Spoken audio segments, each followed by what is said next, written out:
Have you ever wanted to see a movie that makes you cry, laugh, and feel exhilarated at the same time? That's what this Ugandan movie Bad Black will do to you. Huh? Hey! This is Captain Alex! He's alive!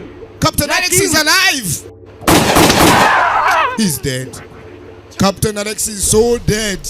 This movie is so spectacular that it literally blows anything I've ever watched in recent history out of the water. What's up, guys? We're level 47 here, and welcome to Watching for the Plot. And this time, we're not going to Japan. We're not watching some decrepit, terrible, etchy stuff. We're going right to the heart, right to the roots of Uganda. The movie I watched is called Bad Black, and this has 3 or 4 main plot twists that make this such a jaw-dropping ending to this movie. It makes your mind want to implode. Now, one thing I do have to mention though is that they have this going on consistently. No, please, no! I have a key. Ugandan key. Yeah. Are you crazy? Love story. Good fighters. Ghetto fighters. His name is VJ Emmy, and he is, well, let's just say he's a commentary. He is like a dub version of the subtitle. So what this whole premise of the movie is that we're following the main character, Bad Black, her origin story and her finale, her redemption arc. We're following that. And Bad Black, all she is just a chaotic communist.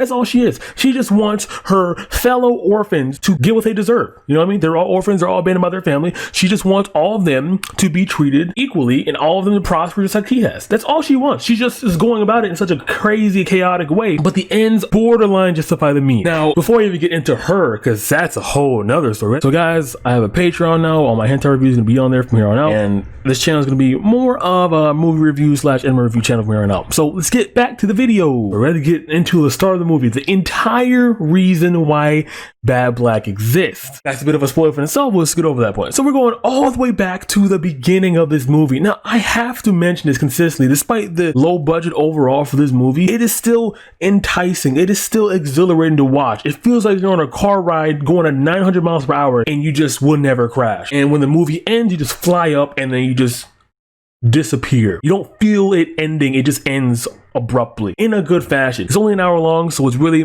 beautiful and it's a snack. You can watch it in one sitting. So we start off with our main man here named Swazi, or as VJ Emmy here says, Swaznega. No, it's Schwarzenegger. What he's doing, he's robbing a bank, and then he has like another child basically like has his assistant to help him rob the bank. And once he robs the bank, he gets some money, and then he gives the kid a bag, and then the kid just runs off. And then Swaz is just fighting all these police. He's shooting police down. I love this movie so much as well because they're just killing so many police officers in the video game, of course, not in real life. But very violent, very just abrupt, very in your face at the beginning of this movie. It's like high paced, like 10 minutes straight of just Swaz versus police. Just like a whole entire car chase.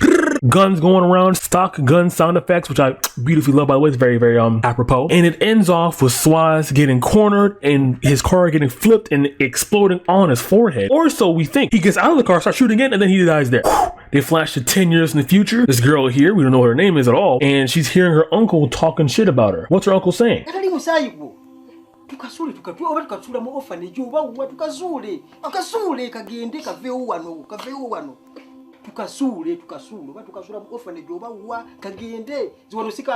Oh, her uncle just wants her to get the fuck out of the house. That's very very supportive of an uncle to the grandmother of said child that she's raising, because unfortunate circumstances I can't mention right now because it'd be spoiler. The child heard all this, like, you know what, fuck it, I am gonna leave. She just dips, just fucking runs away. And while she's running, they make kidnapping an innocent girl at night seem so hilarious. Quiet.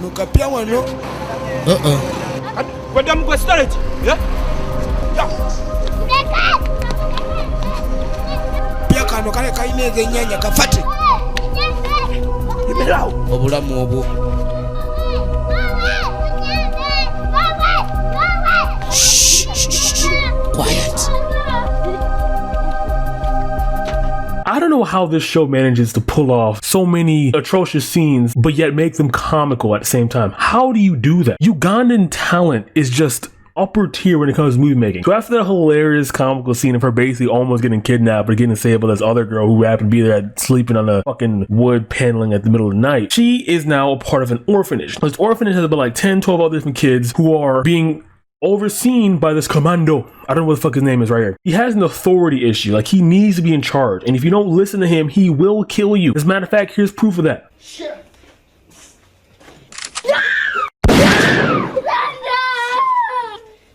Yes, he kills innocent children because they don't listen to him. Now, guy that atrocious, what is he doing with a horde of kids? Well, he's making money off them. He's putting them to work. He's putting all those kids, basically making them panhandle professionally. And all the money they make, he just strips all of it with his wife or girlfriend, whatever the fuck. And then it just continuously keep doing like it's a cycle, continuously. And then the same girl who was caught up in this orphanage was talking to other kids like, yo, isn't this fucked up? And like, yeah, you know, but you know, hey, we're like kids. We got no other family. I mean, he is family, blah, blah, blah. And then the girl who has been abandoned by the uncle, I cannot say her name yet, the name will come up eventually. She says, fuck it, sneaks into the commando's house, shoots this man in the forehead, and we flash 10 years later, and that girl grew up to someone we now know as Bad Black. Remember the Bad Black character someone before? The badass, bad black, chaotic communist? Yes, our queen is finally here. No, here she is. Bad Black's now in charge of like basically all the people in the orphanage who survived. They all grew up together since the commando died, and they're part of this gang,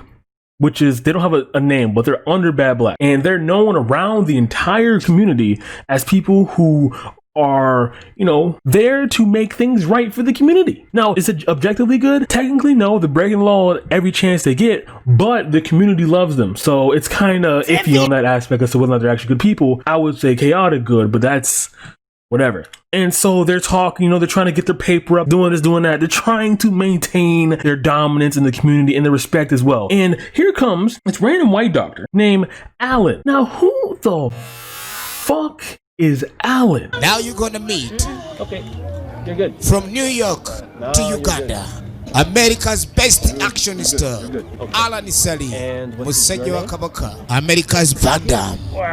Alan is this random doctor, American doctor, who came to Uganda and just helps anyone who comes to his tent. And he has a kid assistant named Wesley Snipes, which is pretty funny, by the way. VJ Emmy loves dropping his name, Wesley Snipes here. And what he does is just give medication for free and help the entire village. He's a very helpful guy, very wholesome guy, you know. And the one thing that he has going against him, though, I will tell him this, though, right off the bat, he probably should have known going to Uganda, you know, come on, dude, is that Bad Black, when she killed the commando had dog tags. The commando said himself, these dog tags made me the commando. And so when Wesley Snipes asked Alan, the doctor, you know, Wesley Snipes, his doctor's assistant, like, hey, what are those dog tags for? Doctor, is that a dog tag? Yeah, it's a dog tag. Yeah. Are you commando? My commando? No, I'm not a commando.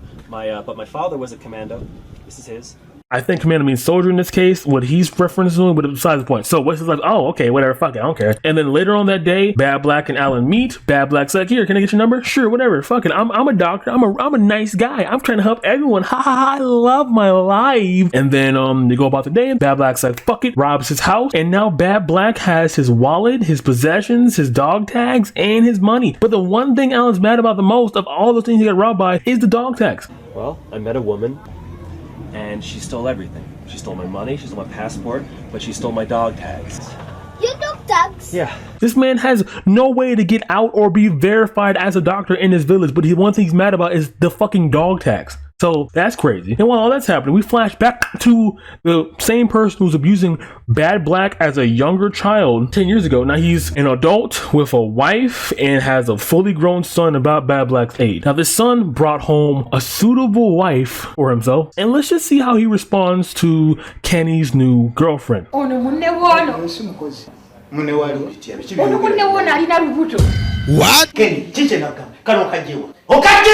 It's just very beautiful, very gorgeous man. After basically abusing his entire household, Kenny won't take this abuse anymore. He has had it. As a rich kid who's getting abused and no other way to go, he decides to just straggle off the Bad Black's roof, smokes on some Bad Black dope. In that dope, they lace with some fucking jet fuel, some shit, and then one of the other drug dealers give him some more jet fuel and to get him zooted. And for the rest of the movie, Kenny is off on this one joint he's been smoking. He's been hooked immediately. I don't know if it's like LCD, PCP, fuck whatever, ACD, ADD. They got that man like a meth head. So he's permanently on their side, whether they like it or not. And that'll be pertinent to the end of the story. Let's do this. So, flash all the way back. Remember I said Alan got robbed by Bad Black? When that happened, Alan got depressed. He got mad depressed because, you know, he's like me.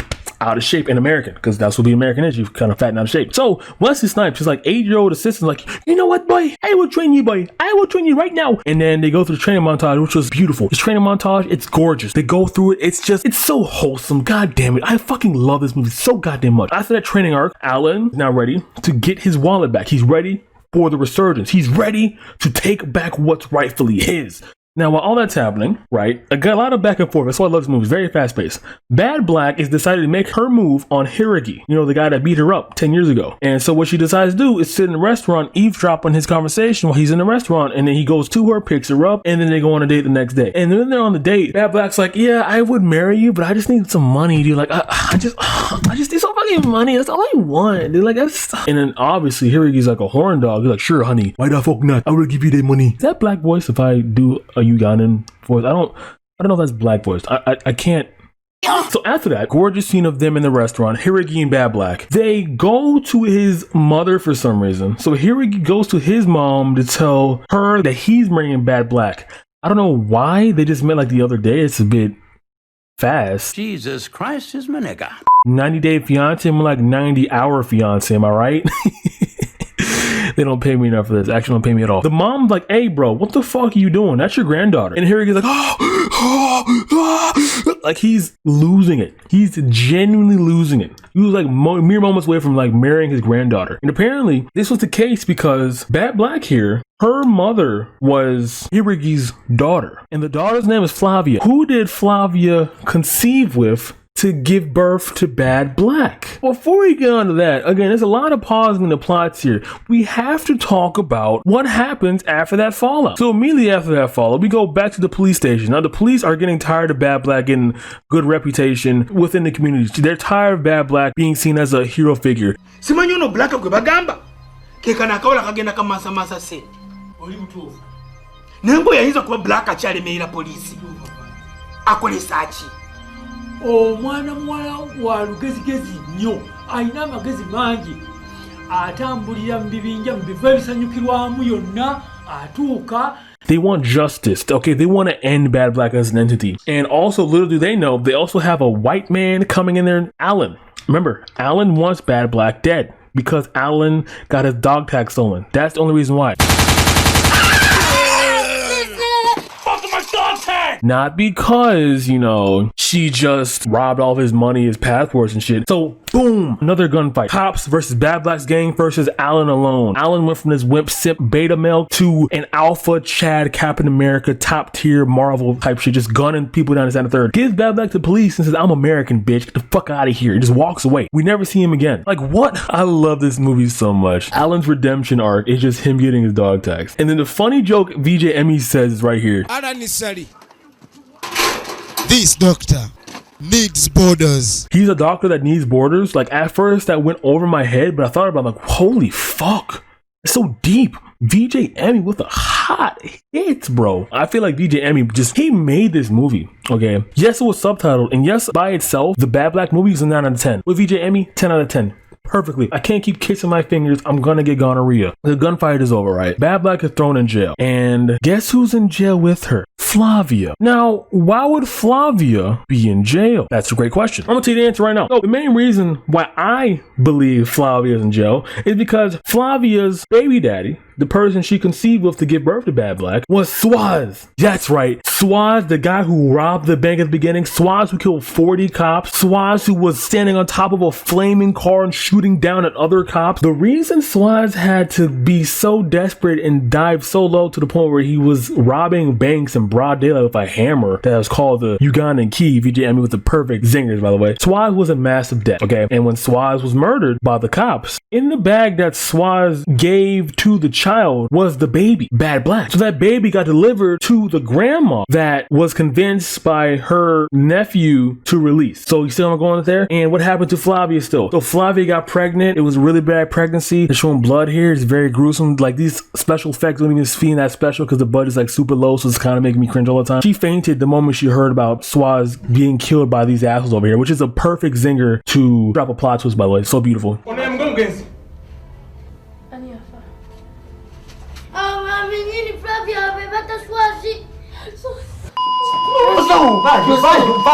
And after that, I assume she succumbed to the debt and just got thrown in jail. So that's my theory as to what happened to Flavia, why she was in prison. And the reason Swaz got hunted down for his debt is because Hiragi found out that Swaz married his daughter Flavia and decided to give him a visit. Now, the ending here. What is the ending? So the ending is this. So there's a massive jailbreak, another humongous fight scene of Bad Black's crew. And Kenny, remember the guy who zooted off drugs, Hiragi's spoiled son? Yeah, Kenny's now a goddamn super soldier. He's become the fucking Hulk. Of course, he gets murked at the end with this beautiful fight scene here. He is worth his weight in gold. Kenny is a beautiful Ugandan king, okay?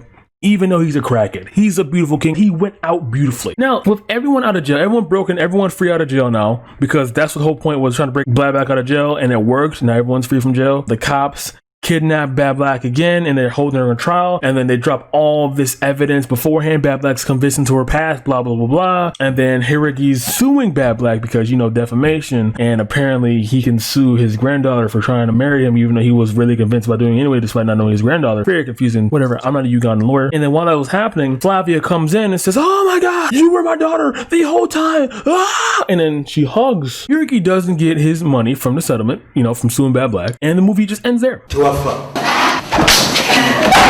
That's Flavia? That's her mother? She's alive?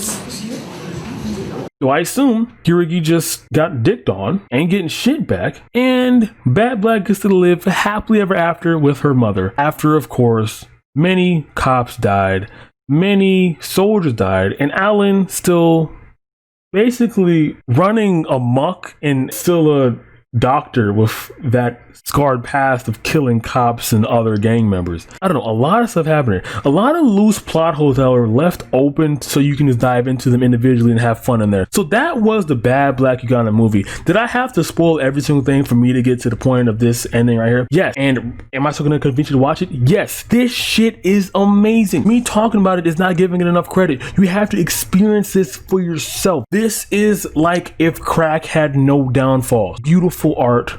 10 out of 10. I said it again. All right, guys, I don't have an outro, but if I did, it wouldn't matter because no one makes this far into the video. Good night. Let me know how you guys feel about this Ugandan movie review. How you feel about this whole video itself. Because I want to do what I want to do, right? I want to space out the amount of time I upload, but I want to give you more quality uploads by doing movies I actually enjoy. Well, I do love the hentai. I love my hentai so fucking much. I'll put it on Patreon. I can't see myself doing it on YouTube permanently, so I've decided to like unlist and private all the edgy and weird and kind of like risque hentai reviews on my channel, and I kept the ones that are kind of, you know, subjectively okay on there, and that's why certain videos are off, certain videos are on. But yeah, let me know how you guys like this format. Let me know. I love this movie and I will continue loving this. Matter of fact, I'm gonna watch this movie while I'm editing this again because so much I fucking love it. All right, guys, thanks for 247 subs. I'm expecting that number to go down again. I am expecting that, but if it doesn't, love you all. All right, see ya. Do you like candy, sweets? Yes. Do you know her? Yes, that is Black. Black? Yes, everyone knows her. Take me to her. First, give me my sweets. Ugandan women.